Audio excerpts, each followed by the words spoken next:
I'm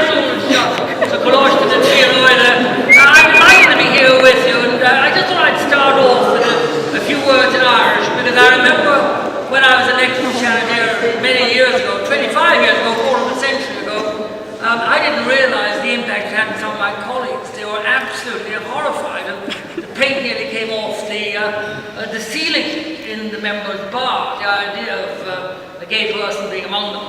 And then when I spoke Irish, it absolutely flattened them, but they couldn't believe that a little Protestant fairy could come flying and take over their language. But they didn't realise that my Gaelic roots, despite my peculiar voice, which has been dissected for the last 40 years on Irish radio, despite I don't hear it, which is a great advantage.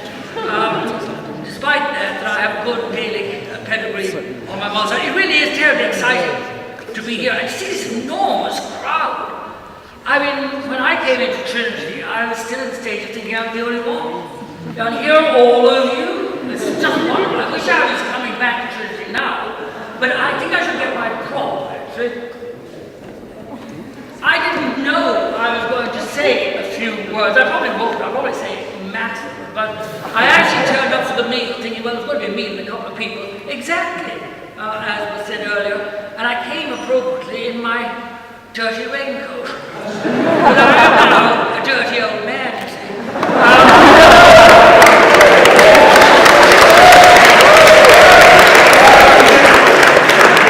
It was just a wonderful coincidence. So I'm nearly 70, and I just think I should stand there as an exhibit. And when Tony shows all his wonderful photographs, then he can occasionally point to me. As a kind of an exhibit, because in the early days that's what it felt like. You know, the word gay wasn't around at all. It took another few years to come in, and one of the interesting things that we studied was the way in which it came in, first of all, in capital letters with inverted commas and a question mark. Gradually these accretions fell away until it came into the language. So it was a very, very different world, and as I said in the National College of Ireland, down on the Keys there a while ago, I just reminded of at that wonderful meeting this evening, I said that in the late 60s they managed to find an extraordinary fossil fish that was a relation to dinosaurs in the Indian Ocean. They thought it had been dead for about 9 million years. But they found one alive that was called a coelacanth, and it was immense excitement. And I said, you know, I feel like a coelacanth because I come from the days when it was a criminal offense, where you did go to jail. And I saw that actually happening. And I saw people being given electric shocks. I didn't actually see them, I knew that it was happening. It was supposed to be cured. Well, it did cure one person because he died of a heart attack, and that was fairly good. But then in 1970 I went involved in a thing called the Southern Ireland Civil Rights Association. I'd like to pay tribute to Trinity. The college is a sacred and undivided Trinity near Dublin, as its legal name is, because it was here that it all started, really, for me anyway, and for people in the South generally.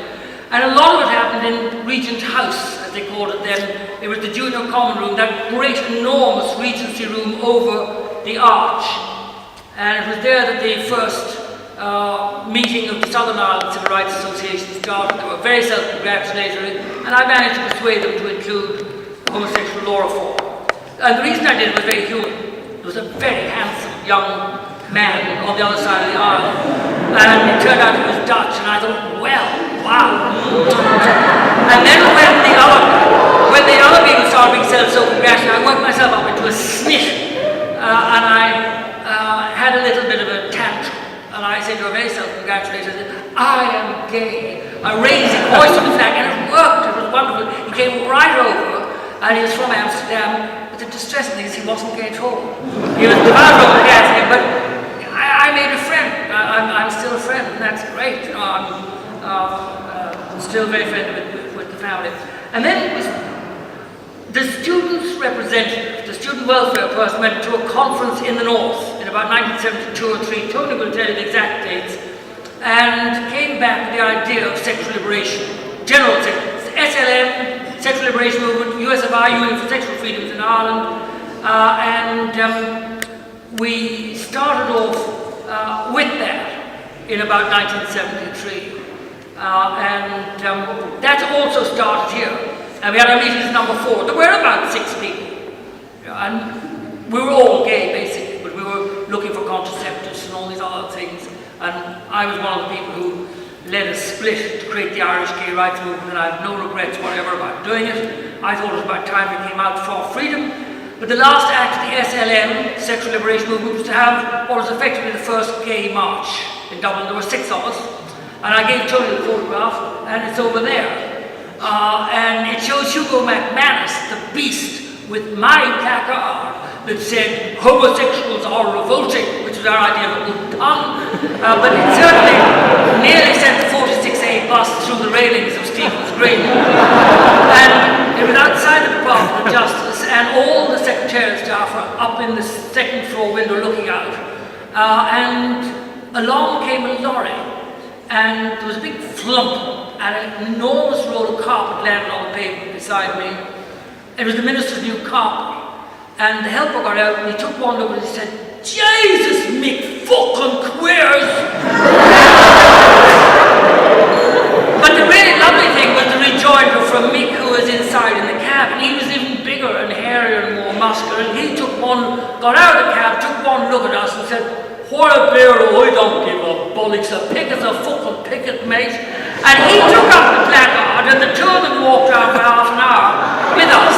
It was a wonderful example of worker solidarity. So as I say, I'm here like my dear friend Michael D. Higgins, who yes, it was a pity, not to have the honour of being the first gay president of the world report about it.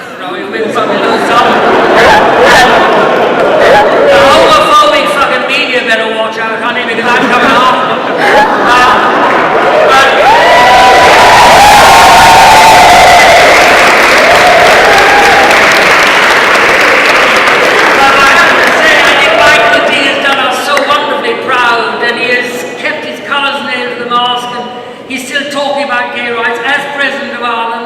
Quoting Pablo Neruda in South America, a president we can be really, really proud of.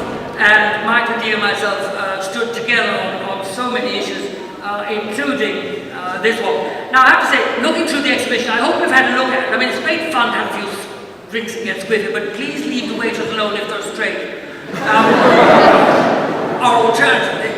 But I did enjoy seeing down there was a letter that apparently was in reply to me, and Tony is wonderful to have collected all this stuff with your help. It said something roughly to me, Dear David Norris, thank you very much, from the Students' Union, thank you very much for your reply and copy of Gay News for our customer, singular. That's right, it was so wonderful. That takes me back, 1976, our customer. He is interested in receiving further copies, but does not want them posted to him, so we'll come in and collect them from the Students' Union office. I mean, that was what it was like, I think, in those days. And then I went on to the last paragraph, which I hadn't noted, but Tony pointed out to me. Re your suggestion that we should start a branch of the Irish gay rights movement in Trinity. You should talk to Anne Keogh, the student councillor, and the chaplain. Now, that branch, 6 years before, might have been part of the catalyst. But the really wonderful thing about the original Q Soc in Trinity was not anything to do with me, it was to do with the wonderful members of the Students' Union Council. Because we couldn't get recognition. And the entire Students' Union Committee enrolled as members of the Q Soc. And most of them were not gay at all. And that was an example of wonderful human solidarity. And that meant that the authorities, the board, all this, could not refuse us. So I'm very honoured and thrilled to be here. We've come a long time since the days when my dear friend Noel Brown, who probably many of you have not even heard of, but he was wonderful Minister for Health, who wiped out tuberculosis, created the mother and child scheme which brought the government down, and in 1976 he was the first person to ask a question to the government about decriminalising homosexuality, a question that I fed him, and I had lunch with his grandson today in his house, and I talked back about Noel and what he did in those days, and for his pains he was referred to as one of those communists and queers from Trinity. Well, I would like to say on this wonderful 30th anniversary, well done to all of you, and here is to Trinity queers, Long may they survive.